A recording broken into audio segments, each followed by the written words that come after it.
In today's video, I'm going to teach you how to restore a backup on Siteground. Whether you're dealing with an update gone wrong or you just want peace of mind knowing you can undo changes, restoring a backup is an invaluable skill. We'll walk you through the entire process step by step to ensure your website gets back to its previous state smoothly and efficiently. To start, you need to head over to Siteground's homepage. Open your preferred web browser and type in Siteground's URL.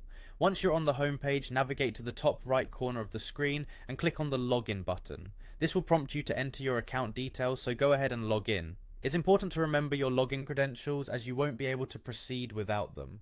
After logging in, you'll find yourself at the dashboard. From here, you'll want to locate and click on My Siteground account. This section serves as your control center where you can manage all of your Siteground services. Stay focused as we navigate through each option to find precisely what we need.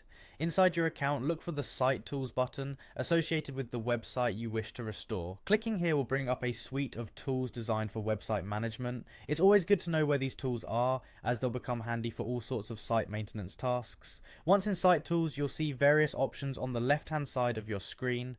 Search for the Security tab and give it a click. Site security is crucial, however, backups are particularly relevant in this context.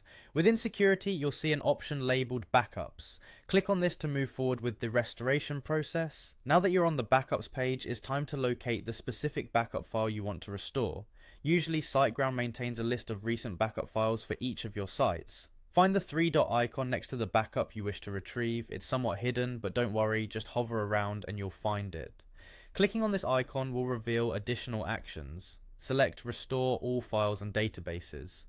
This is the crux of restoring your site to its previous state. Be mindful that this action will overwrite existing files and databases, therefore make sure you're ready to proceed before doing so. Following your confirmation, the restoration process will begin. Depending on the size of your website and the backup, this could take a little while. Once it's completed, your site will be restored to the state it was in when that backup was created. And there you have it, a straightforward method to restore your backup on Siteground. It's always a good idea to perform regular backups and ensure that you know how to restore them, just in case you encounter any unexpected surprises. Thanks for watching, and be sure to tune in for more insights on managing your digital space.